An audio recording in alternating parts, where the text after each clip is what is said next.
And we are recording. All right. Welcome, everyone. I'm Councillor Glenn Gower, and I want to welcome you to tonight's public information meeting about 1620 Maple Grove Road. This is a development application from Richcraft. In terms of development applications that we usually deal with, this is a smaller one, and it's on a piece of land that people have probably seen preparation work on for, it seems like several years now, along Maple Grove Road east of Huntmar and east of the Poole Creek, so east of the existing Mattamy Homes development. We have a number of people on the call today. We have Kathy Rigas from the city's planning department. Welcome, Kathy. We have Jeffrey Wren, who's a co-op student working for the city right now. So welcome, Jeffrey. We have Alexander Orakwu, who is with Richcraft, and Eric Bays, who's with Stantec, who's a company that's working with Richcraft on this particular development application. And Jordan Moffat is here from my Ward 6 Stittsville team. Now, Jordan's playing an important role today because he is helping to moderate your questions and comments as we go. So if you're watching this live on Zoom, there's a couple ways that you can participate. You can use the Q&A panel below, and you can ask a question by typing it right in, or you can use the raise hand function on Zoom as well if you wish to speak. So we can bring you in live, kind of like a call-in radio show. So if you want to talk live, raise your hand, and if you'd prefer that we read your question on your behalf, you can use the Q&A panel. If you're watching on Facebook, you can type a comment in, and Jordan will be watching and moderating the comments as we go today. We're going to have a quick presentation from Kathy and as well from the Richcraft team, and then we'll take all of your questions and answer as many questions as we can. Before we get into it, I just wanted to show people tuning in something something on my website that has to do with development. Just before we started, I was saying we have a lot of development meetings that have been happening. So this is my webpage, glenngower.ca. And there's a development tab at the top. And if you click there, it's going to load up a map showing all of the development applications in our area. These are at various stages of approval. Some of them already have been approved. But if you scroll down a little bit, what we do is anytime we have a new application that's submitted or a revision or information about an upcoming public meeting, we always share that on this page so you can stay up to date. The other thing you can do to stay up to date is click on the newsletter tab and subscribe to my email newsletter. It goes out almost every Wednesday. And again, we share any new information about development applications near your home. So just a couple ways that you can keep in touch there. I will hand things over now to Kathy. Kathy, over to you. Okay, thank you, Councillor. So my name is Kathy Rigas. I'm the planner in development review who is handling this particular site plan application. So Eric from Stantec will be doing the bulk of the presentation, but I thought I would just give an overview in terms of what's involved in a site plan application. So this application came in a little while ago, and the first step is that we send it out for what's called technical and public circulation. So we do a technical circulation to more than 50 different city departments and technical agencies to get their comments. We also do a public notification by posting a sign on the property and sending an email notice to the community association. And both the public and the technical agencies have a 28-day period for comments. So we're still within that 28 days for comments. That will be ending at the end of this week. And then after that, I compile the various technical comments that I get from the agencies, and we provide a comment letter to the applicant. So that may involve certain issues they have to address, or we may ask for minor revisions. So the next step is typically they would do some minor revisions to the plan or address the questions that we had asked and explain how they've looked at that. And then when all the various issues have been resolved, the planner prepares a delegated authority report. So that involves we have all the plans that are ready to be approved, and we determine different conditions of approval that might be needed. And so the next step is that I prepare a staff report that recommends approval subject to the following plans, and it lists all the various plans such as site plan, landscape plan, servicing, grading, erosion and sediment control, the building elevations. So all of those specifics become part of the report. And before the report is signed by my manager, we obtain concurrence with the conditions of approval. So we get concurrence from both the applicant and the councillor. So the next step is that the development review manager approves the application. So that's what constitutes site plan control approval. And a notice of decision would be sent to any members of the public who had provided me with comments. And then after the approval, the next stage involves the applicant and the city's legal department, where we prepare a site plan control agreement that they execute, and it basically binds them to developing whatever we have approved. So next slide, please.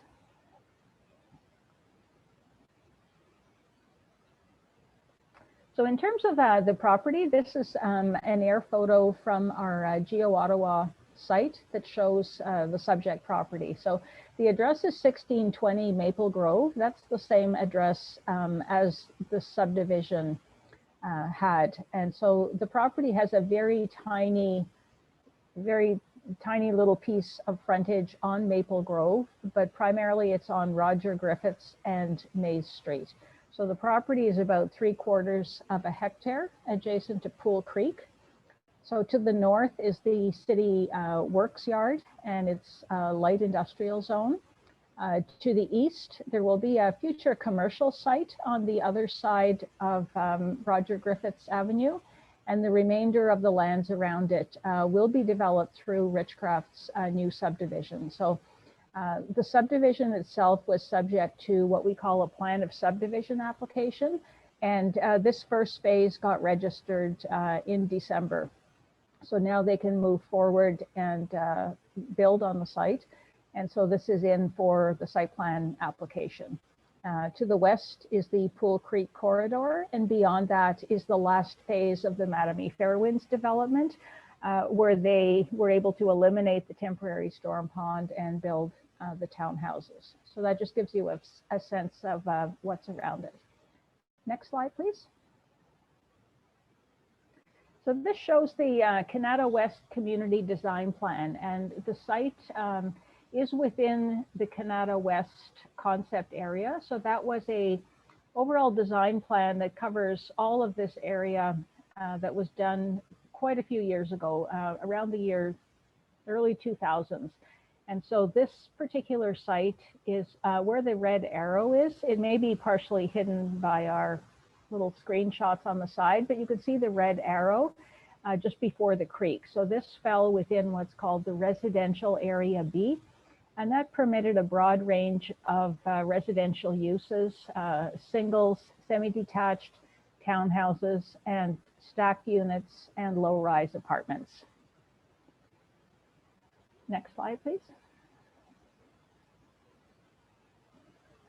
And this is a zoning map. It shows the zoning of the property, which is R4Z. So R4Z stands for Residential Fourth Density Subzone Z. And the R4Z zone permits townhouses, whether regular townhouses or back-to-back townhouses, stacked units, and low-rise apartments.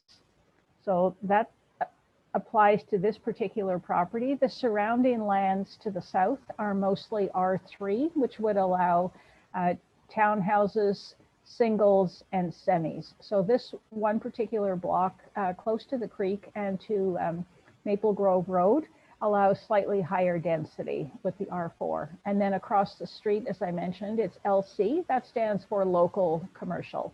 So that would develop as a future commercial block. So that's the extent of my overview. Now I'll turn it over to Eric to present the specifics of the application. Thank you. Eric? Thanks for that intro, Kathy. My name is Eric Bays. I'm a planner with Stantec Consulting. I'm here today to assist Richcraft with the process I've been working alongside various other people on the development team to kind of assist from the planning and land use side of it. Jordan, can you switch the slide? I'm going to break my presentation up into two different sections. I'm first going to talk about site location and context. I'm not going to spend too much time here. I think Kathy's done a very good job explaining the different components, what is surrounding it. So in terms of the actual site itself, we have Roger Griffith Avenue to the east of the site. It's a collector road. We've got Maize Street, a local street, to the south of it. To the north of it, we've got both Maple Grove and Poole Creek kind of comes across at a diagonal, turning it into this triangular shaped piece. Next slide, please. I put this up here just to recognizing that right now it's a field of dirt and it's not a lot of context. So to kind of assist people in understanding, where does this fit in the larger plan for what's around it? It's actually a small part of a larger community, a comprehensively designed community that Richcraft's working on called Mapleton.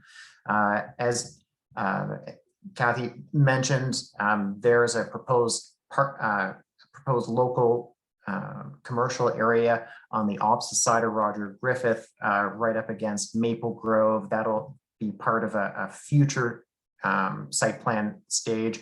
There's a park right next door, as well as the Poole Creek open space corridor. There's going to be a combination of townhouses, back-to-backs, and this entire area has been comprehensively planned and has been going through the subdivision process for several years now. Next slide, please. So just to provide a bit of background, the first stage of this overall development was a subdivision plan. And the subdivision lays out the streets, what different types of uses should be located in different places, allocates land for school blocks, for parks, and for stormwater ponds. And that process started back in September 2016. After a few years of some back and forth and some phasing concerns related to a necessary pump station upgrade, we received draft plan approval. Sorry, let me step back. We received draft plan approval in September 2016. The actual application for the subdivision was submitted earlier than that.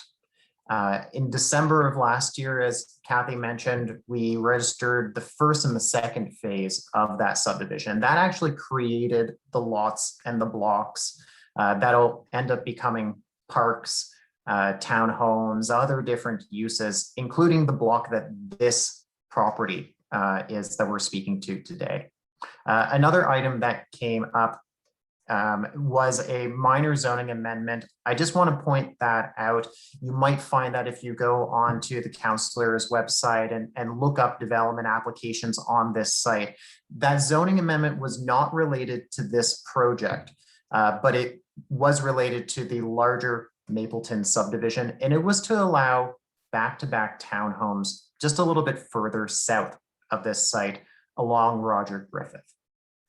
Kind of moving forward, we submitted the site plan control application in March of this year for this block. And today, unsurprisingly, we're having this community meeting to discuss what we kind of unceremoniously call Block 29, because that's the block on the actual plan of subdivision. Next slide, please, Jordan. So now I'm just going to, with that context, I want to kind of zoom down to this actual development, this actual site. Next slide, please. So the key features, fundamentally what it is, it's 4 buildings. They're stacked dwellings. In these 4 different buildings are 12 units.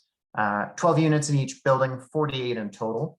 There would be 58 parking spaces, surface parking spaces at the back of the site, 58 of them for residents and an additional 10 visitor parking spaces. There are 2 electric vehicle charging stations that'll be allocated, as well as a building facing Roger Griffith, fairly small building. You can see it in red there, labeled storage. It's going to be used for, it's intended for waste and recycling storage, as well as covered bicycle storage. There's an amenity area to the rear and interior to the site that would be right adjacent to the Poole Creek open space. That would be for the use of the residents of the development. And the buildings have been oriented to frame Maize Street, to frame Roger Griffith, with the balcony, the rear balconies facing towards that open space. Next slide, please, Jordan. So here's a rendering of the proposed developments. So just to give, I guess, a bit of context here, this is an example of one of the buildings. There would be 4 of these in total on the site. You would have units in that lower level, on the ground level, that is with the steps that go up to those landings. And then from that landing, there would be interior staircases that lead up to additional units on the top floor. Next slide, please. A little bit more technical, or a little bit more detail, just showing the front. The top right corner is the front facade. That's what people driving by or walking by on the public sidewalks will be seeing, and what we just saw in the previous rendering. The bottom left is the rear of the building. So those show balconies that face to the east and to the north. They'll have views over the amenity area as well as the Poole Creek open space. The next slide, please. Just another example. This is, of course, the same site, but we have the landscaping that's proposed for the site. So we're proposing additional trees to be planted, as well as other landscape features. All trees, all species are native species. But a minor detail that I did want to point out, and I've shown it in the cross section over on the left side. Left side, top image, shows the sidewalk. There's a person standing on the sidewalk on Roger Griffith, and there's a small wall that's proposed there. This is because the block furthest to the north is a little bit elevated out of the ground, and that's to make sure that services can drain properly. So that wall is not very tall, but it is a design feature, and we've made sure that despite there being that short wall, there's still an ability to plant trees adjacent to the street to help frame that public realm. The next slide, please. Finally, just a bit of a summary of what we've gone through. Parking and access. So parking areas are all located interior to the site, so they're concealed from surrounding public streets. Vehicle access will be from Maize Street, and this is because there isn't any access that would be permitted onto Roger Griffith or onto Maple Grove. In terms of the landscaping, as I mentioned, native species are including 36 new trees on the site. At the top north corner, next to the Maple Grove intersection, there's a proposal to put community signage and kind of a gateway or welcome feature. We're also proposing walkway connections from the community to a planned trail along the Poole Creek corridor.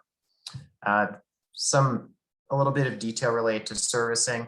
The design of this site, the density of the site, the types of uses that are on the site, and the water and sanitary and stormwater demands are all consistent with what was originally planned for the Mapleton community. Stormwater is going to be directed into pipes that will lead to the east of the site, where there's already storm ponds that are being designed, or I should say have been designed, or to be constructed. And those are going to control flows, treat stormwater before discharging into the Carp River, which is where current rain that falls on the site already ends up being directed to. The next slide, please.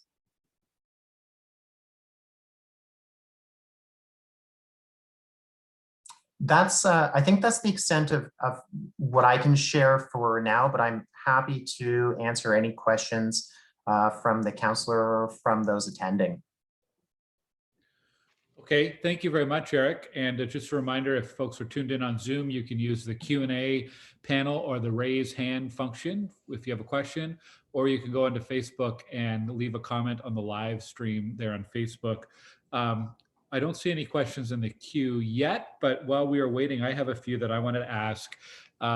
The pathway or walkway connections to Poole Creek, it's kind of, I think I could see it faintly on the site plan that you showed, but can you just tell us a little bit more about who's responsible to build that pathway, and is there a continuous pathway along the creek there? Yeah, thank you for that. That's a good question, and something that I probably should have clarified a little bit more. So because of that I'll call it the nested process of the development here, we have the Mapleton community, the subdivision that's been approved, and then we have our site. So as part of that subdivision, there was a lot of studies that were done to make sure that environmental features, geotechnical setbacks in the Poole Creek corridor are respected, to make sure that all the new development is set back at appropriate distance from that creek and from the valley. As part of that, there was a requirement that the city placed to have a trail be constructed through that green space corridor, and that runs along the west side, or you can kind of think of it as the longest side of the triangle of this block. The responsibility for construction of that is Richcraft's. So it'll be constructed as part of, I'm actually not certain, Alex, whether it's going to be constructed as part of this very first phase. It's certainly a requirement of the overall subdivision. And what we're looking to do is just recognizing, there's this adjacent feature. It's going to be used by lots of people in order to get to the next door parks, to go for walks. And then we should be tying our own walkways into that to make it easier for residents to get to that walkway. Okay, that's cool. Alex, did you want to add something? Yeah, it's just to add a little bit to Eric's breakdown of that area. So yes, we do have a responsibility to actually view the pathway, as we do have 7 phases that we go through for selecting a contractor to actually do that. We wouldn't know that until a later period, but for now, yes, we do have the responsibility to view that as per the landscape design. Okay.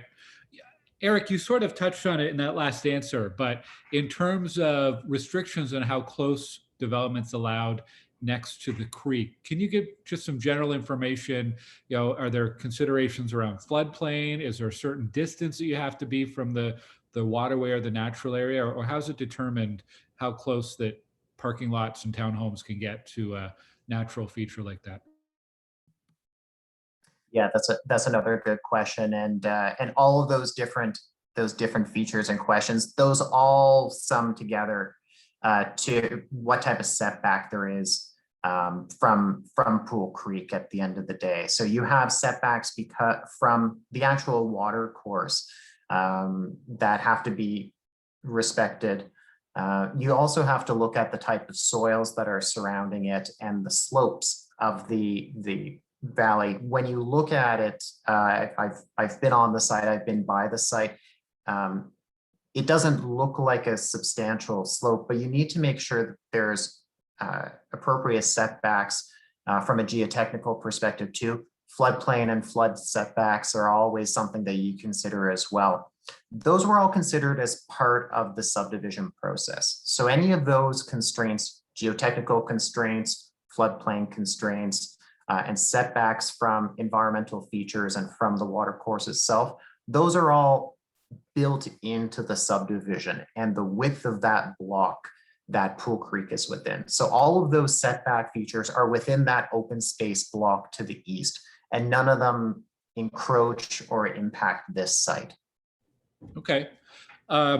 What about the housing type? You're going with stacked townhomes here, and I have two questions. One is if there's any nearby examples of this type of model that Richcraft has already constructed, you know, in the Stittsville, Canada area. And the other question is, how do you decide what form of building, what form of housing makes sense for a particular site? So why stack townhomes and not back to back, or even singles, or even low rise for that example? Just curious a little bit about the thought process for a builder. I can assist in answering that, but Alex, since you're here from Richcraft, you might be the best person to answer most of it. From a planning perspective, I think it's important to always have a variety of different types of houses. Different people are at different stages of their lives, whether you're thinking about it from age or different, you know, walks of life, different life experiences. And it's very important to make sure we can provide a variety of housing types and housing forms and types of levels of affordability, so that you can house people and you can have a variety of opportunities for people to live in different places, preferably wherever they would choose to live in a city, whether it's in the community of Stittsville or Orleans or the other wards across the city. In terms of examples of similar types of stacked townhomes, perhaps Alex might be able to point to some examples in your own ward or nearby wards. Absolutely. Yes.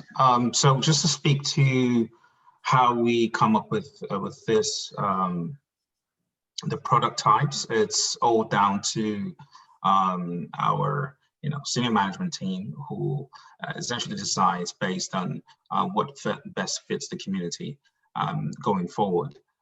For this particular one, this is a rental product, and we do have a similar product type that we stick with across the spectrum. In terms of similarities with different ones that we've got, we have some you can find in the Trails Edge community in Orleans. We have one with a CRT development just to the south, Canada South. The CRT Lands development, we do have similar product types. We normally go with a particular kind, which is normally either we go with the back-to-backs, and just to make sure that we do get that realize the emblems of a proper community house, or we go with more like stacked, and that's going more like apartment kind of viewing. But for that, we don't have a wide range of products that we go with. We have a defined amount that we go with, and for this particular site, and based on all the designs that we go through, we just stick with this particular product type. Okay, thanks for that. I have a lot more questions, but I know we have at least one from a resident. So Jordan, I'll go over to you for that. Yeah, we have a question from Facebook. This is about active transportation. Maple Grove is an important east-west corridor for cyclists and pedestrians. So the question is, will the pathway system link to Maple Grove? And if there's anything else being done to make this area safe for cyclists and pedestrians? Who would like to start or take that one? Take a first stab at that one. Rick? I can start with that one. So firstly, I can confirm that walkway that we were speaking to earlier, it goes from a park south of the site, and it does tie into Maple Grove on the north side of the site. So we're hoping that that's going to help provide connectivity from this community and from communities in the south up to Maple Grove. In terms of any concerns or comments on Maple Grove itself, because this is a site plan, it's kind of nested within that overall framework of the Canada West concept plan that Kathy spoke to earlier, the Mapleton community or subdivision that's been built. So we're really working on this little piece here, and items related to improvements for the street. That's outside of the scope of this site plan. There may be some discussions about upgrades through development charges or other capital improvements. I'm not privy to that, though. Well, this is actually a good opportunity to remind everyone about a meeting that we're doing tomorrow evening, May 11th at 6:30 p.m. Myself and the other West End councillors were hosting a meeting, a Q&A with city staff about the city's active transportation plan. And we've been inviting residents to send us their suggestions for missing links for sidewalks and recreation pathways. And we have had a lot of responses. I wouldn't be surprised if by the end of this week we hit 100 responses, which is really, really high for this kind of thing. But we do have a meeting tomorrow. It's all part of the city's update of the transportation master plan. Now, while Eric, while you were answering that, I was trying to just load up a map. Let me see if I can pull that up here. And I don't know if it's going to cooperate. Bear with me a moment. Make sure I save it in the right spot. I believe that part of Maple Grove Road is still officially quite a ways off in terms of the city's transportation master plan and when it might receive an upgrade. But let me see if I can share the screen. Transportation map. Can you guys see that map? Did I bring up the right thing? Maple Grove widening Huntmar to Terry Fox post 2031 is where it stands in the city's priority. But what that would mean is it would be upgraded with sidewalks and likely a multi-use path as well. I think many residents have probably heard me speak about this before. That's a big gap in the transportation network here. There's really no safe way for pedestrians and cyclists to get from neighborhoods like Fairwinds, like Bryanston Gate, like Jackson Trails, and make it to important community amenities like the Sensplex, Canada Recreation Complex, and then other shops and businesses along Terry Fox Road. So this is important, and it's really important that residents get involved and share their feedback, because your strong feedback helps me be a better advocate at City Hall and convince staff that we really need some investment in our important transportation links for everyone who gets around our community by car, by bus, by bike, and on foot. So thank you, Jeff, for that question. Jordan, do we have any more resident questions coming in right now? We do not have any more questions at the moment. So I'm surprised that we did not get one question that we always get on these calls, which is about parking.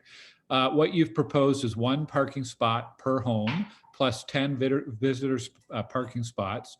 So I want to ask, first of all, does that meet the minimum zoning requirement for this site? And second, there's a lot of people who would say, well, everyone who moves to the suburbs in Ottawa has two cars, or most people do. So how can one spot per household be enough? And aren't those visitor parking spaces just going to become overflow for the residents? So if someone from either Eric or Alex could answer that one. Yeah, one item I just wanted to clarify, Councillor, and I might have confused the item when I was introducing the property. There's 58 parking spaces for residents versus 48 units. So it is more than a 1-per-1, albeit 10 spaces more. And then there are 10 additional spaces that are going to be allocated for visitor parking on top of that. What I can say is that is consistent with what the zoning bylaw requires for parking for stacked townhouses. There of course is always an opportunity for if there's for example, larger events, there is permitted short-term on-street parking. Likely that would be provided on the north side of Maize Street, which is a local street and it butts the property as well. Because there is only one entrance into the site, there would be quite a bit of opportunity for on-street parking along there. Certainly, I know Richcraft has a number of other rental properties that they've had for a long period of time. They do take pride in their properties, and they maintain them to a high standard. When they identify problems such as a shortage of demand or parking or a high parking demand, for example. They take measures to make sure that parking is managed in such a way that it doesn't end up having negative impacts on the surrounding community. Just in terms of the overall transportation perspective, certainly in areas outside the green belt, it can be a challenge to find a broad variety of other modes of transportation, but we do try to make sure that we're designing our sites to be intermodal sites that can transition over time as well. So this is right next to the Western Transit Way that's planned to tie from, certainly from the end of the light rail at this point in time, but in the future, we can think of it as heading from, my mistake, from Moody Drive, which is the western terminal of stage 2. We'll end up feeding all the way down to Hazeldean Road, and we'll actually run across the west side of this property. There's a bridge proposed for the rapid transit, whether it's bus rapid transit or light rapid transit, depending on how those environmental assessments unfold. Just to the west it will actually be a bridge over Poole Creek. So there's kind of this push and pull you always have with parking, that on one hand, you may want to provide a very large amount of parking for, assuming that everybody is going to drive. At the other hand, you want to recognize that there are other modes of transportation that are available, and that we kind of want to gently nudge people towards, certainly not force people to. Things like certainly public transportation, active transportation, walking and cycling. We provided covered and secure bike parking within the premises as well. All of those things kind of tie together in balancing the needs for parking, certainly in the short term, until we can improve alternative forms of transportation outside the green belt and advance that, while also recognizing what the long-term plan is. Yeah, no, I'm glad you mentioned that bridge over the Poole Creek connecting to the future, probably LRT station, because this development will be within a few hundred meters of the Maple Grove light rail station, which would be still a decade away, but it is in the foreseeable future. And as you pointed out earlier, there's a local commercial, a land zone for local commercial, which means this would be in walking distance, could be to a coffee shop or a sandwich shop or hair salon, or kind of the local services you would see at a small plaza in other neighborhoods of the city. So I'm glad you mentioned that. Jordan, there's another resident question. There sure is. Who is responsible for longer term maintenance of the community sign?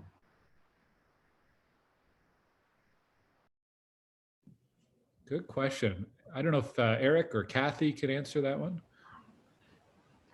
I can speak briefly to that. Kathy, of course, feel free to jump in on me here. This particular community sign is located on the rental property's lands. So I think your question, I'm not sure who raised the question, but I know there has been discussion about some community signs that end up being within, say, the public right-of-way and end up being perhaps not being maintained once a community is completed. In this case, that would not be the case. This is a design feature that's within this property, and because it's on this property, the maintenance regime for the overall property, landscaping, lawn mowing, I was going to say snow clearing. You don't need to snow clear a sign, obviously, but all of this is going to be managed by Richcraft and by subcontractors that Richcraft may retain to do that work. Okay, thank you. I was just looking at the Facebook comments quickly, and there's a question about all the pathway connections. So in this entire Mapleton area, there's a pathway along the Carp River to the east and along the Poole Creek in the west. And I think the question is basically, is there going to be a way to get across Poole Creek to connect with the pathways that currently exist on the western side of Poole Creek? So we talked about that bridge earlier, and I think this is where there's the confusion is, what exactly is that bridge over the Poole Creek going to connect? Will we have like a continuous way to get from pathways on one side to the other? That's Alex, I'm not sure whether that's, I think that's a completely relevant question and an important feature. I mean, we can certainly speak to what type of trails and pedestrian network we're building over here, but if it doesn't connect over to, say, Fairwinds to the north, or any future development to the Fairwinds to the west, or other development to the north or to the east, well, really all it is a kind of a recreation trail that you can loop around in 10 minutes to perhaps walk your dog on a cold day. In terms of connectivity, I mean, certainly there's existing roads surrounding the area, but perhaps Alex, you might be able to speak to whether there's any connections further to the south or to the west that are planned as part of the Mapleton community. Yeah, absolutely. I'm just going to just drop the plan here just a moment.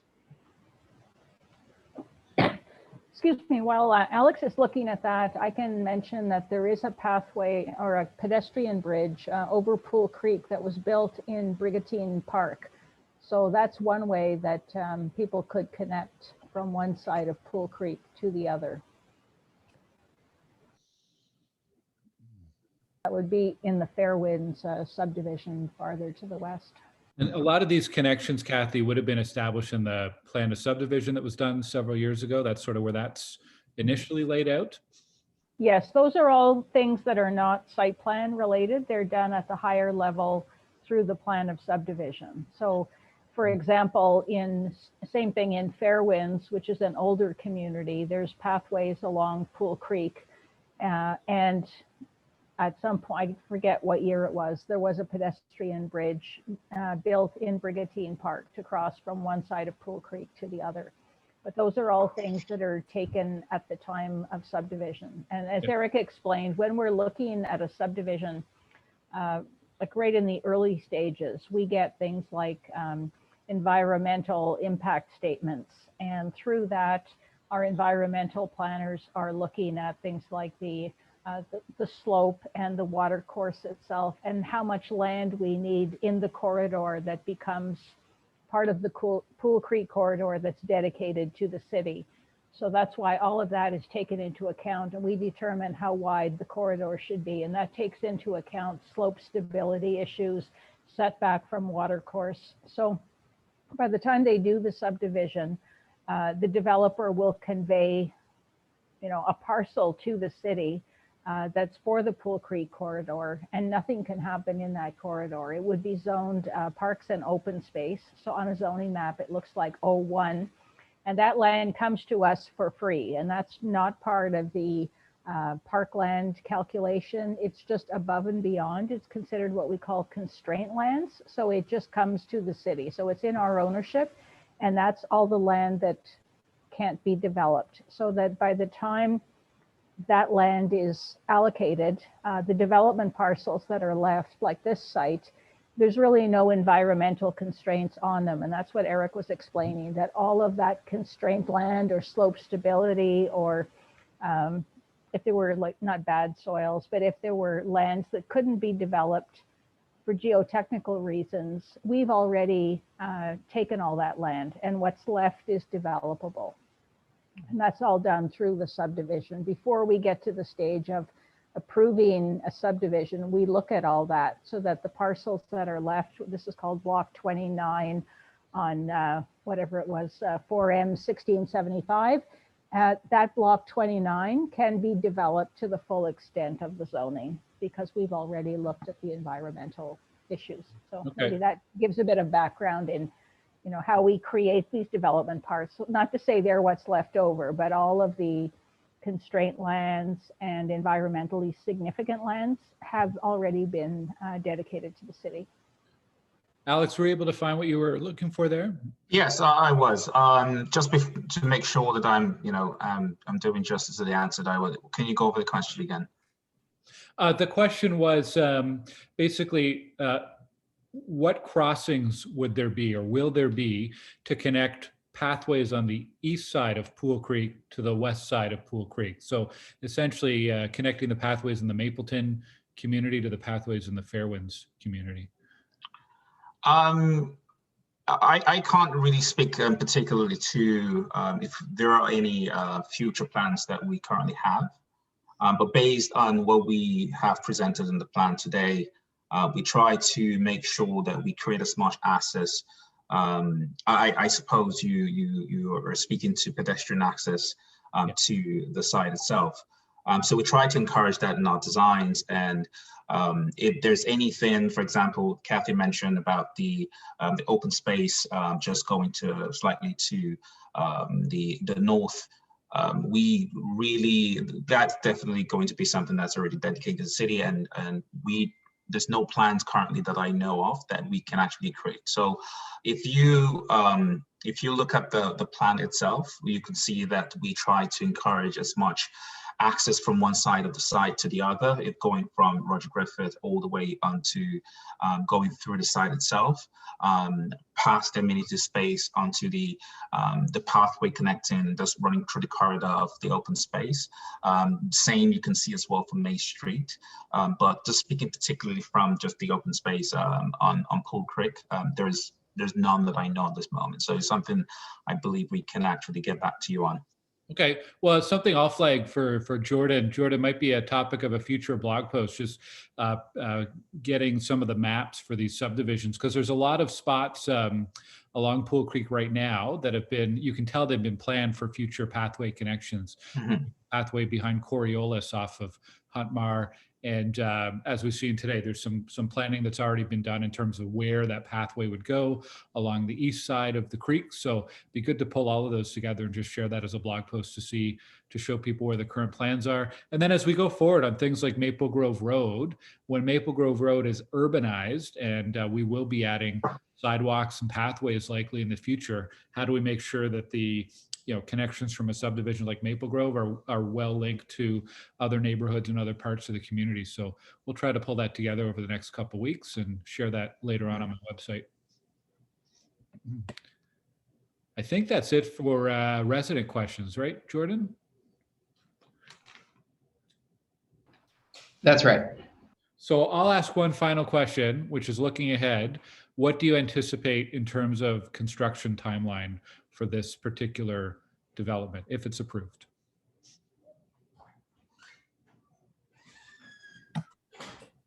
Alex, I hate to put you on the spot again, but I think you are that's all right. Master scheduler on this operation.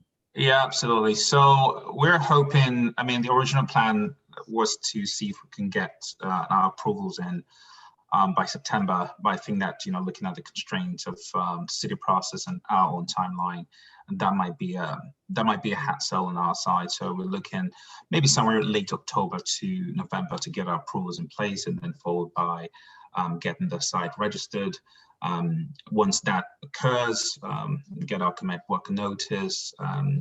Construction will take anywhere between 6, 7 to 8 months, and we should be able to start our servicing just around the same period that we get our registration in.